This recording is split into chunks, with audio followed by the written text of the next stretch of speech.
그날 무슨 일이 있었을까?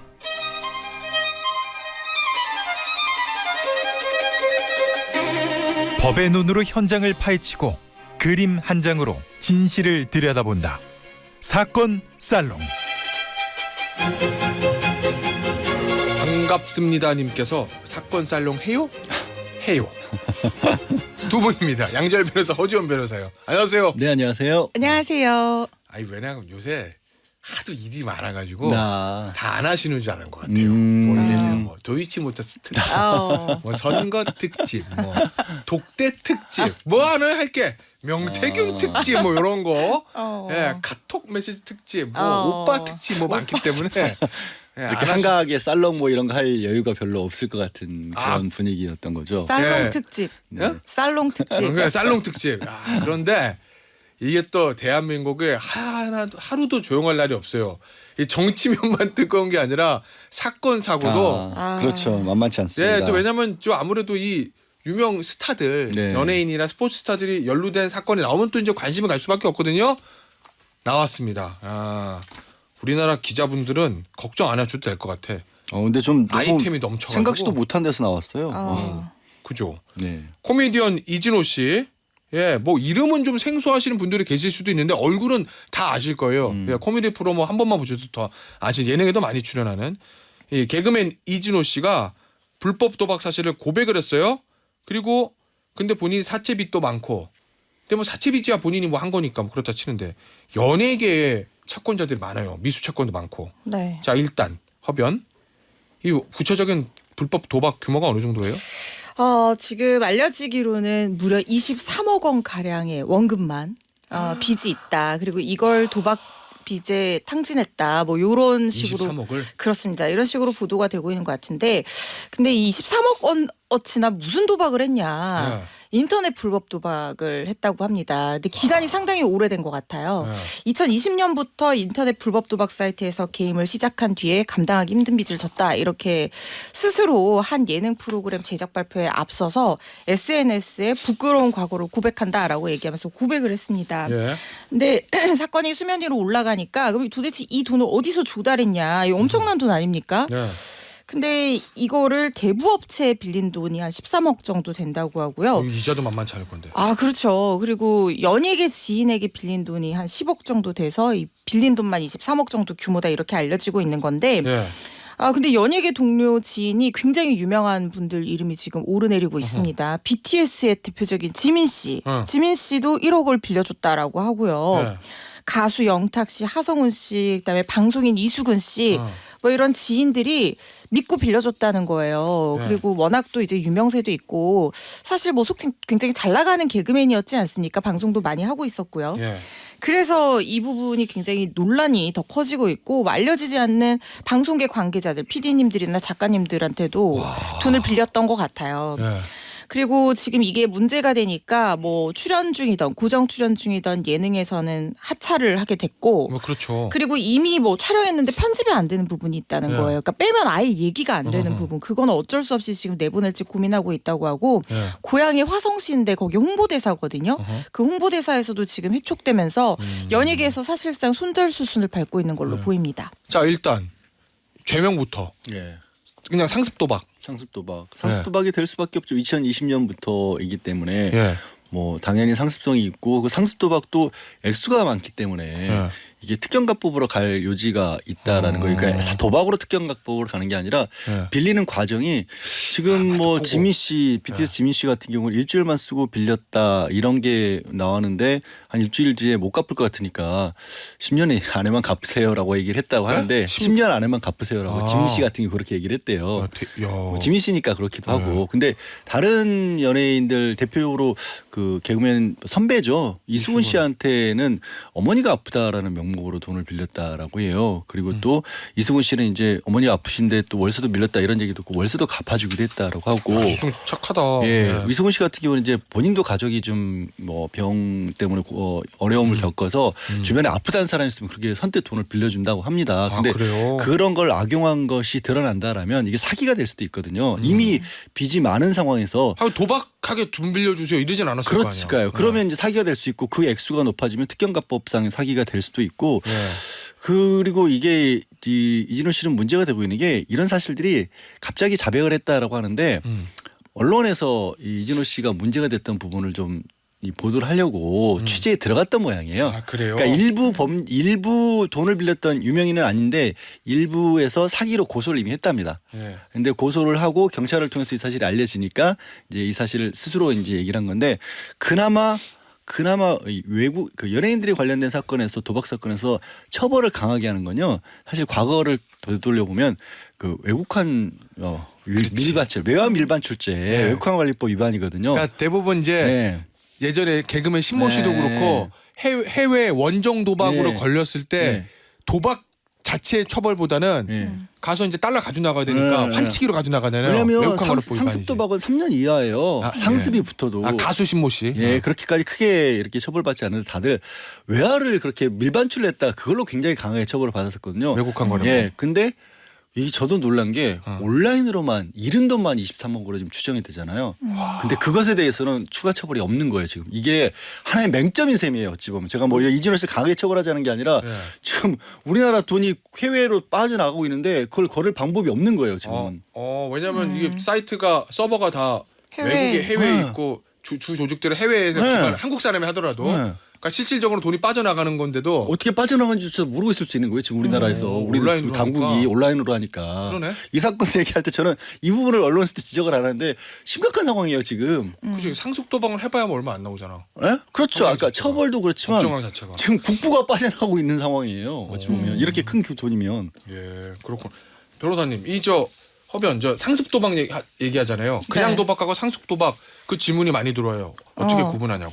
상습성을 판단하는 기준은 반드시 전과에만 기준을 두는 것은 아니고요. 예. 그 습벽, 반복된 습벽이 발현되는지를 그동안의 범행 사실관계와 뭐 성질이나 방법이나 횟수, 그다음에 액수 예. 이런 것들을 기준으로 종합적으로 판단을 하게 돼서 사실 2020년 동안 이 정도 액수의 규모로 반복적으로 해왔다라고 하면 예. 일반 도박이 아니라 상습 도박이 인정될 가능성이 상당히 높다고 보고요. 왜냐하면 저 사이트 접속 횟수 이렇게 해서 그렇죠. 해서 다 특정이 보면 됩니다.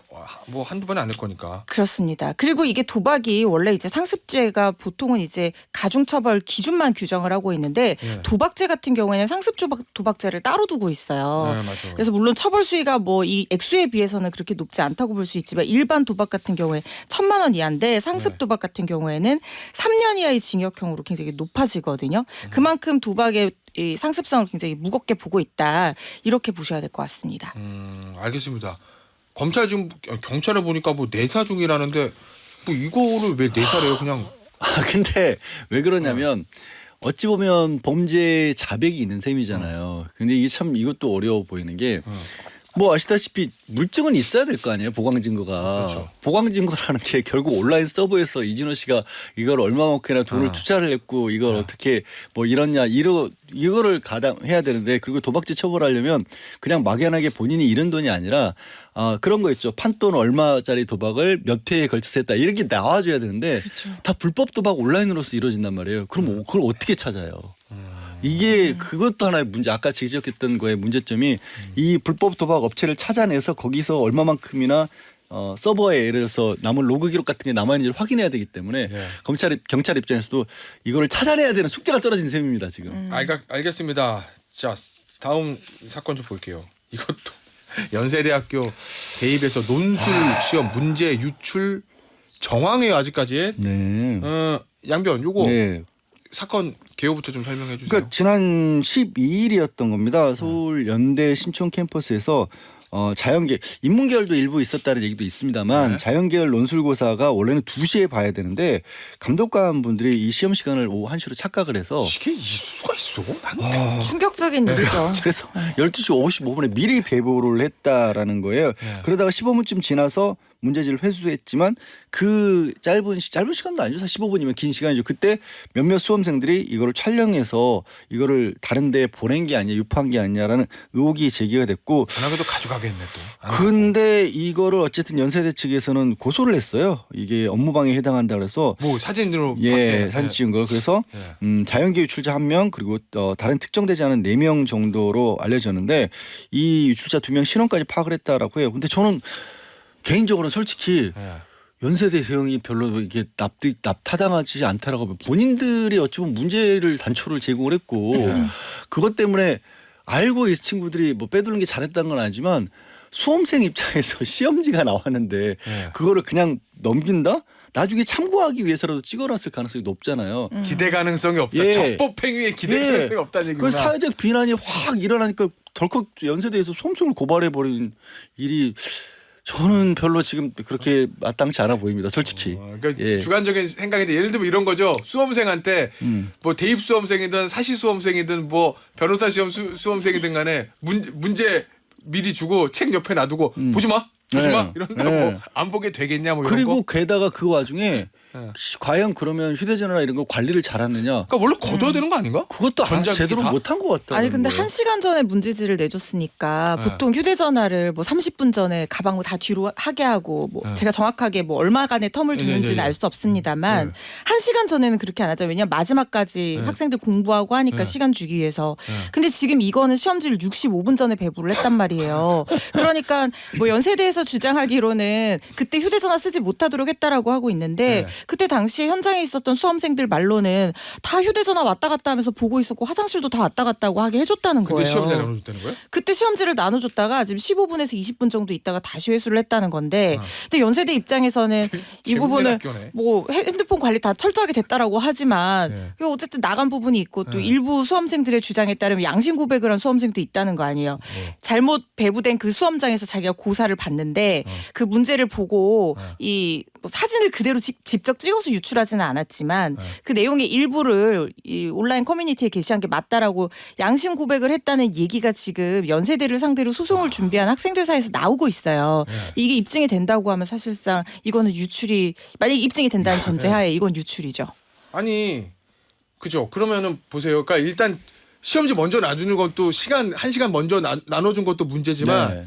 가방이라든지 휴대전화 다 회수하고 먼저 나눠줬으면 그렇죠. 그래도 좀 나을 텐데 그렇죠. 그게 안 되니까 일종의 컨닝 아닌 컨닝 유출이 되게 되는 상황을 만든 거잖아요. 네. 자 문제는 제가 다른 고사상에 있던 수험생이라면 저는 당장 재시험 보자고 그럴 것 같거든요. 그리고 얼핏 생각하기에 이게 만약에 전국적으로 보는 수능이라면 너무 많아서 그건 그렇죠. 재시험이 감당이 안 될 건데 연세대학교 자연계 논술이면 그렇게 수험생이 많지 않을 거란 말이에요. 2,000명 정도 시험 봤다. 아, 많아. 2,000명이면 그래도 전체 네. 수능 40만 수험생에 비하면 네네. 어? 40만 그러니까. 맞나? 저 학력고사 그래서 40만 이제 이었어요. 저희 예. 저 집단 소송한다라는 거예요. 근데 재시험 없다면서요? 예, 이 효력전지 가처분 신청하고 본원 소송하겠다라고 했고 거기에 참여하겠다고 나선 사람들만 수험생과 학부모만 해도 어제 기준으로도 100명이 넘는다라고 합니다. 그럴만하지 않겠어요? 그리고 그 시험이라고 하는 게 사실 그래요. 논술을 통해서 뽑는 인원이 그렇게 많지도 않고 네. 또 이것 자체가 어찌 보면 한 번의 시험이 아니고 수시의 일환이잖아요. 그러니까 네. 이 학생들이 다른 시험도 볼 수 있는 기회까지 다 뺏긴 건 아니지만 하지만 다른 게 아니고 대학 입시와 관련된 부분은 요만큼의 문제만 나와도 안 되는 거예요. 아니 연세대에서 이거 시험 공정성에 문제가 없다. 네. 어? 저 재시험 없다 이렇게 주장하는 논거는 뭐예요? 그러니까 연세대에서 자체적으로 조사를 해봤는데 그러니까 이게 만약에 공정성이 훼손됐다고 생각해서 재시험까지 보게 하려면 문제를 잘못 나눠준 그 시험장에서 시험이 실제로 시작되는 시간인 2시 이전에 유출이 돼서 그 유출된 것들을 학생들이 봐서 문제풀이에 실제로 이용했다는 것까지 입증이 돼야지 공정성을 훼손했다고 봐서 재시험을 칠 정도에 이르른다는 그럼 거예요. 예를 들면 제가 유출했어요. 밖에 있는 네. 지열형한테 네. 지열형이 잽싸게 풀어가지고 나한테 보내줬어. 네. 이거구나 하고 답 쓰고 요게 있었어야 된다. 그 근데 그건 정도까지는 아니다. 돼야 되는데 지금 보니까 시험 시작 이후에 문제지가 찍어서 올라간 거고 그러니까 시험 종료 이후에 네. 그리고 시험 시작 전에 일부 수험생들이 감독관이 확인하는 과정에서 인지를 했을 가능성은 있지만 그게 이 문제지가 잘못 배부된 고사장에서 나간 건지 아니면 다른 고사장에 나간 건지는 확인을 해봐야 되고 그리고 시험지가 직접 찍어서 유출된 건 아니기 때문에 그걸 가지고 공정성을 훼손했다고 보기는 어렵다고 하지만 저는 한 가지 더 양 변호사님께서 말씀하셨던 거에 한 가지 더해서 납득하기 좀 어려운 부분은 이번 시험은요 수리 계열 이 아이들이 수능 최저 학력 기준이 없이 사실상 100% 이전형만 가지고 입학 여부가 결정되는 시험이었어요. 아 그래요? 그렇다니까 사실상 본고사나 다름없는 하는 그런 시험이었단 말이죠. 내신이고 뭐고 이게 제일 중요한 거네. 그렇죠. 그거는? 그러니까 이 수험생들은 지금 수능을 불사하겠다는 상황인 거죠. 아니 연세대 입장이 좀 약간 모순된 게 공정성이 훼손이 안 되는데 업무방해는 왜 고발을 해요? 그것도 그러네. 그렇잖아요. 잘 됐는데. 뭐 시험 문제 없었다고 하는데 업무방해로 왜 고발을 해 학생들을? 그렇구나. 예. 예. 알겠습니다. 아니 근데 원래 제일 공정하게 해야 되는 게 두 가지거든요. 병역하고 입시 아닌가요? 다른 게 또 저는 이제 있나요? 다른 거 얘기해요. 선거하고 입시. 아. 아니, 왜냐면 네. 이해관계자가 제일 많이 걸렸잖아요. 그럴 수 있죠. 선거도 전 국민이 나. 이해관계자고 예. 입시도 전 국민이 이해관계자라서 뭐 하나 아주 사소한 거라도 삐끗하면 이게 전체 선거 전체 입시가 그냥 공정성 문제가 생기면서 흐트러지고 막 이러거든요. 네. 근데 왜 이걸 처리를 이렇게 했는지. 그 대한민국에서 건드리면 안 되는 세 개의 입이 있대요. 뭐요? 입시, 입대, 입사. 그래서 어. 요거 세 개는 건드리면 큰일 난다. 그래서 네. 이게 앞으로 파장이 더 커질 것 같습니다. 알겠습니다. 양변 마지막으로 요거 연세대에서 수험생 고발한 거하고 네. 그다음에 수험생의 반대로 연세대 상대로 집단 소송한 거하고 하나는 형사 하나는 민사인데 이거 법원은 어떻게 판단할까요? 너무 이런 질문이긴 하다. 예, 너무 이런 질문을 하는데 저는 계속해서 네. 학생들 손을 들고 싶습니다. 그래요? 실제로. 예. 이건 공정성의 문제이기도 하고 그리고 너무 많은 문제를 연대 측에서 제공을 했어요. 기대 가능성이 너무 낮아요. 예. 저는 그렇게 생각합니다. 허 변호사는요. 저는 이게 우리가 뭐 굉장히 중요한 문제이기는 하고 공정성이 훼손될 여지가 굉장히 크다고 보지만 이 집행정지 이 효력정지 가처분 이게 인용이 되는 요건들이 있잖아요. 그러니까 절차적 실체적 위법성이 있어야 되고 그리고 회복할 수 없는 손해가 발생할 우려와 긴급성 그다음에 공익에 영향을 미치지 않을 것 이런 것들이 종합적으로 검토가 돼야 되는데 그 잘못 나눠준 고사장에서 문제가 실제로 유출이 된 것이 수험생들 주장처럼 입증이 된다고 한다면 그 부분은 이 효력정지 가처분이 인용될 가능성이 좀 높지 않나 그렇게 생각이 듭니다. 결국 외부로 나갔던 게 실제로 다시 고사장으로 들어와서 그 학생들이 문제 풀이하는데 다른 학생들에 비해서 더 많은 도움을 얻었는가 그렇죠. 이득을 받는 요게 이제 핵심이겠네요. 네. 그렇죠. 알겠습니다. 사건을 했으니까 오늘 어떤 그림을 볼까요? 살롱을 가겠습니다. 살롱 Z. Plusieurs choses à la fois, en fait, ce sont plusieurs interfaces qui rentrent en compétition pour vous capter du temps alors même que vous êtes en train de faire autre chose. Et donc ça, c'est très fatigant. 농염하게 퍼지는 인문학의 향기. Salon de J. En 99, on nous disait toujours, quand il a été possible de faire des 양변 alertes. 오늘은 그림은 어떤 그림인가요? 오늘은 이제 아까 이진호 씨 얘기를 했기 때문에 도박 관련된 그림을 가져왔습니다. 그냥 그림만 딱 조금만 보시면 도박판에서 싸움이 났구나라는 걸 알 수 있는 그러네요. 그림이에요. 그리고 이 그림을 그린 화가는 얀 스테인이라고 하는 17세기 중반 무렵에 활동했던 네덜란드 화가인데요. 렘브란트랑 거의 비슷한 시기에 살았던 화가입니다. 근데 이 얀스타인은 뭔가 그 집안 자체가 좀 약간 여유 있는 편이었고 집안이 양조장을 했답니다. 동서고금 예전에 이제 양조장하면 잘 사는 집이었잖아요. 네, 맞아. 양조장을 하고 선술집도 같이 했기 때문에 네. 어렸을 때부터 이런 싸움판 이런 것도 많이 봤고 그 어떤 도시민의 서민들의 삶 이런 것들을 가까이서 봐서 우리로 치면 김홍도 같은 스타일의 풍속화 같은 그림들을 되게 많이 그렸고 또 그 이 얀스테인이 이 연극을 좋아했대요. 예. 그래서 그림 자체에 연극적 요소들이 많이 들어가 있어서 이 그림은 이제 도박판에서의 싸움과 관련된 그림이지만 혹시 검색해 보시면 재미있는 그림들 17세기의 네덜란드 사람들은 이러고 살았구나라는 걸 볼 수 있는 그림들 많이 보실 수 있을 거예요. 그림은 그렇습니다. 이 테이블이 엎어져 있고요. 그냥 판을 뒤집은 거예요. 그러네. 왼쪽에 있는 남성은 뭔가 제복을 입고 들고 있는 칼도 정식 전투용으로 만들어진 칼 같아요. 그런 단검을 꺼내 들었고 오른쪽에 있는 사람은 약간 무시당할 만한 허름한 차림새였는데 이 양반도 뒤지지 않을 듯이 일어나면서 또 품에서 왜 흉기들을 다 가지고 있는지 모르겠지만 단검을 꺼내고 있고 뒤에 이 사람을 도와주려는 사람 한 사람도 또 칼을 꺼내 들었어요. 진짜 일촉즉발의 위기처럼 보이긴 하지만 실제로 이게 유혈극으로 가지는 않았을 겁니다. 이런 식의 싸움판이 뭐 우리나라도 그랬고 옛날에도 그랬고 예. 네덜란드도 많았답니다. 그랬을 것 네, 같아요. 그랬을 것 같아요. 그래서 이 도박이라는 게 얼마나 좀 해선 안 될 것인가 여기서 끝나면 재미가 없죠. 근데 이렇게 판이 만약에 뒤집어지면 누가 돈을 땄다고 해야 될까요? 도박 개장죄가 더 세잖아. 도박판 열어준 사람. 근데 아닌가? 그게 아니라 아니, 사채업자? 나중에 둘 중에서 둘 중에서? 이게 실제로 당시에 학자들 사이에 뭐 논의가 됐어요. 문제가 돼서 야 그럼 이럴 때는 누구한테 돈을 줘야 돼? 이 사람이 얼마를 땄다고 봐야 돼? 내지는 도박을 몇 판을 했었을 때 돈을 딸 수 있을 거야? 라고 해서 이게 수학의 확률에 관한 연구의 기원이 됐습니다. 오. 그리고 당시에 17세기 네덜란드가 그 확률이라는 게 또 어디로 연결되냐면 무역이 굉장히 발달했던 황금 시대였잖아요. 네. 해상 보험 같은 거 있죠. 그러니까 얘한테 돈을 얼마를 받아야 우리가 보험회사를 운영하면서도 수지를 내고 아, 그렇지. 그리고 그러니까 배가 침몰할 확률, 사고가 날 확률 이런 것들을 알아야 됐던 거예요. 그래서 확률과 통계의 지표에 관한 연구가 이 무렵에 시작이 됐습니다. 그래서 참 그런 것들은 재밌긴 하지만 저는 이 확률 때문에 이 도박을 다 포기했거든요. 마카오 가는 순간 이렇게 화려하게 돈을 질사하는데 벌었다는 얘기는 내가 이길 확률이 없다라는 걸 깨달아서 도박 안 합니다. 여러분도 하지 마세요. 그러네. 다 보면은 라스베가스 가보지 않아서 화려하잖아. 네. 우리가 갔다가 돈을 부니까 저 사람이 저는 저 돈을 거기서 버는 가 거야. 본 순간 여기서 놀면 안 되겠구나라는 게 깨달아지더라고요. 세상에 공짜가 없어요. 네. 다들 그 얘기예요. 딜러를 이길 수는 없다. 그럼요. 네. 알겠습니다. 오늘 살롱드지 여기서 마무리할게요. 양지열 변호사, 허주현 변호사였어요. 감사합니다. 네, 고맙습니다. 감사합니다.